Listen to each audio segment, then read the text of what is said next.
प्रिय विद्यार्थियों, DSS online कक्षा में आपका स्वागत है। मैं हिंदी अध्यापक हेमवती नंदन सिंह। जैसा कि आप सभी जानते हैं कि पिछले वीडियो में हम लोगों ने या पिछली कक्षा में हम लोगों ने पाठ 1 हम पंछी उन्मुक्त गगन में नामक कविता का संदर्भ प्रसंग सहित व्याख्या पढ़ा था, जिसमें मैंने 2 पैराग्राफ अर्थात 8 लाइन की जो है वो व्याख्या थी मैंने कर दिया था। अब अगली जो है कुछ पंक्तियां हैं, इसके बारे में इसका जो है भावार्थ और इसका जो है प्रसंग मैं आपको बताऊंगा और उम्मीद है आपको बहुत अच्छे से समझ में आएगा। तो आइए शुरू करते हैं। पंक्तियां कुछ इस प्रकार हैं। स्वर्ण श्रृंखला के बंधन में अपनी गति उड़ान सब भूले, बस सपनों में देख रहे हैं तरक्की धुनेगी पर के झूले। अर्थात इसमें कवि श्री मंगल सिंह सुमन जी ने पक्षियों की इच्छाओं को व्यक्त किया है, प्रकट किया है कि कैसे पक्षी जो है वो स्वतंत्र विचरण करना चाहते हैं, आकाश में उड़ना चाहते हैं, वो कैद रहना उन्हें पसंद नहीं है।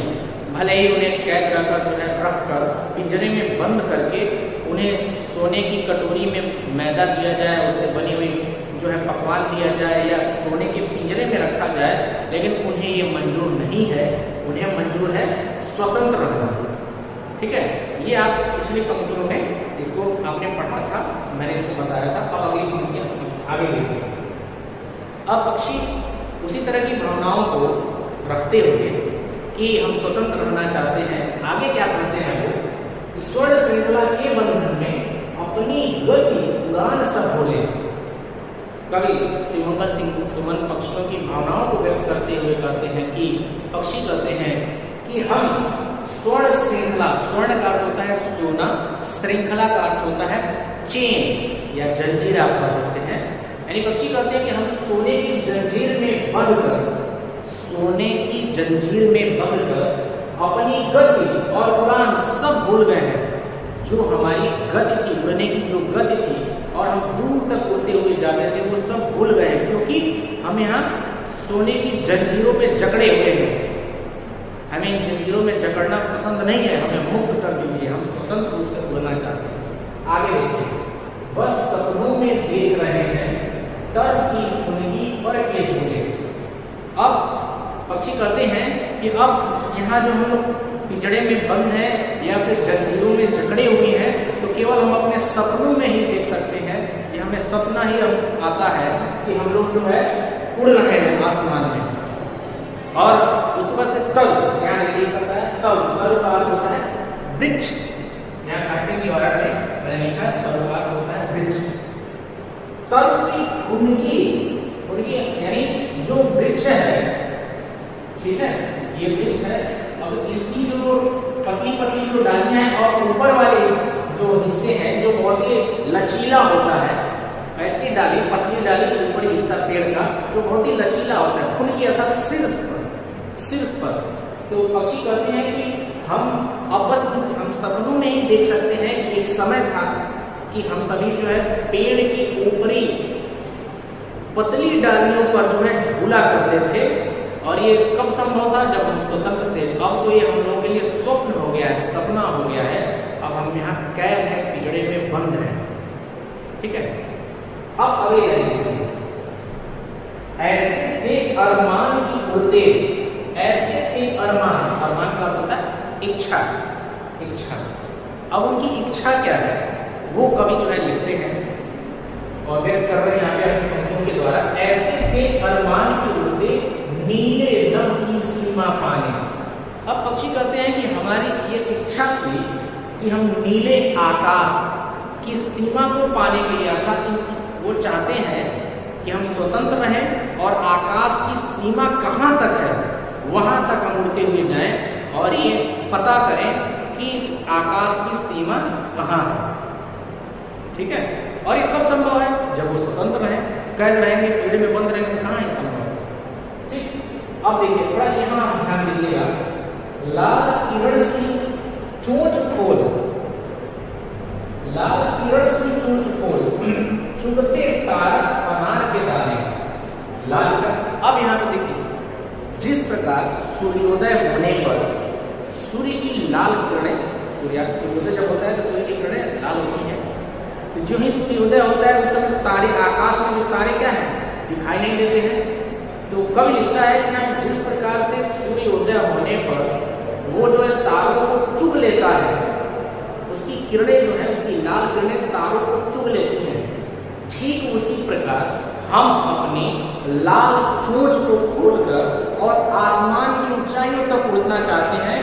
और जो तारे रूपी अनार के दाने हैं, अब यहाँ कवि बता रहे हैं कि पक्षी कहते हैं तारों को जो अनार का दाना समझ रहे हैं, हम अपना लाल किरण रूपी चोंच खोलकर और आसमान में अनार के दाने, तारे रूपी अनार के दाने को चुगना चाहते हैं।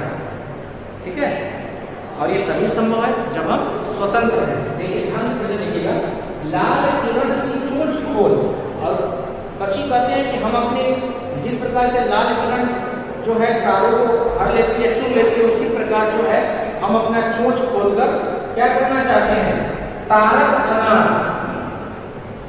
अनार के दाने रूपी तारों को चुगना चाहते हैं। अर्थात वहां तक जहां तारे हैं वहां तक हम उड़ना चाहते हैं। और यहाँ उसके विपरीत है, कैद है, ठीक है, जंजीरों में जकड़े हुए हैं। तो ये था इन पंक्तियों का जो है व्याख्या। इसका प्रसंग आप लिख सकते हैं, संदर्भ तो वही होगा प्रस्तुत पद्यांश हमारी पाठ्य पुस्तक प्रसंग भाग 2 के पाठ 1 हम पंछी उन्मुक्त गगन नामक कविता से अवतरित है या लिया गया है। और इसके रचयिता या इसके कवि श्री मंगल सिंह सुमन है। तो बार बार संदर्भ लिखने की आवश्यकता नहीं है, प्रसंग इसमें कुछ अलग हो जाएगा। इसमें जो है पक्षी चाहते हैं कि वो सोने की जंजीरों से मुक्त होकर और स्वतंत्र आकाश में विचरण करें, और वो जो है तारों तक पहुंचना चाहते हैं। नभ यानी आकाश की सीमा को जो है तक पहुंचना चाहते हैं, इसकी सीमा कहाँ है, और तारों को चुगना चाहते हैं, तारों तक पहुंचने की इच्छा रखते हैं, और उनकी इच्छा इच्छा ही रह जाती है। अगली पंक्ति है, होती सीमा हीन क्षितिज से इन पंखों की होड़ा होड़ी, या तो क्षितिज मिलन बन जाता या तंती सांसों की डोरी। अब वो पक्षी कहते हैं, पंछी कहते हैं कि यदि हम लोग स्वतंत्र होते, पिंजरे में कैद नहीं होते, पैरों में जंजीरें नहीं बंधी होती, तो हम लोग सीमाहीन क्षितिज, एक शब्द है क्षितिज, क्षितिज का अर्थ होता है जहां वह स्थान जहां धरती और आकाश मिले हुए प्रतीत होते हैं, जबकि हालांकि ऐसा संभव नहीं है, एक भ्रम होता है, जहां धरती और आकाश मिले हुए प्रतीत हो उसको कहते हैं क्षितिज। तो पक्षी कहते हैं कि वो क्षितिज से इन पंखों की होड़ा होड़ी, और होड़ा होड़ी अर्थात प्रतिस्पर्धा, कॉम्पिटिशन जिसे आप कहते हैं, होड़ा होड़ी का क्या है, यहाँ पे प्रतिस्पर्धा है, कौन जल्दी पहुंच जाए। पक्षी कहते हैं कि यदि हम स्वतंत्र होते तो जो ये आकाश जिसकी कोई सीमा नहीं है, तो हम लोग क्षितिज तक यानी धरती और आकाश के मिलन स्थान तक जो है एक दौड़ लगाते, और ये अपने में एक प्रतिस्पर्धा रखते कि कौन जल्दी पहुंच जाता है वहां। ठीक, अब देखिए इसमें दो स्थितियां होंगी, वो स्थितियां भी वो प्रकट कर रहे हैं, सामने रख रहे हैं क्या, या तो क्षितिज मिलन बन जाता, या तो हम सभी वो क्षितिज तक जो है मिल जाते, पहुंच जाते, क्षितिज को पा लेते, या फिर या तंती सांसों की डोरी, या फिर जो है हमारी सांसें जो है तन जाती, अर्थात या तो हम क्षितिज तक पहुंच जाते, या फिर क्षितिज तक पहुंचने के प्रयास में अपने प्राण भी त्याग देते। ये भी हमें मंजूर है, लेकिन यहाँ कैद रहना मंजूर नहीं है। ठीक है, अगली चार पंक्तियां देखिए, नीड़ न दो चाहे टहनी का, नीड़ यानी घोंसला, जहाँ जो पक्षी जब जो अपना आश्रय जो बना के रखते हैं, घोंसला जो बनाते हैं, नीड़ कहा जाता है। तो नीड़ न दो चाहे टहनी का, वो नीड़ अपना बसेरा अपना घोंसला कहाँ बनाते हैं, वृक्षों की डालियों पर, टहनियों पर।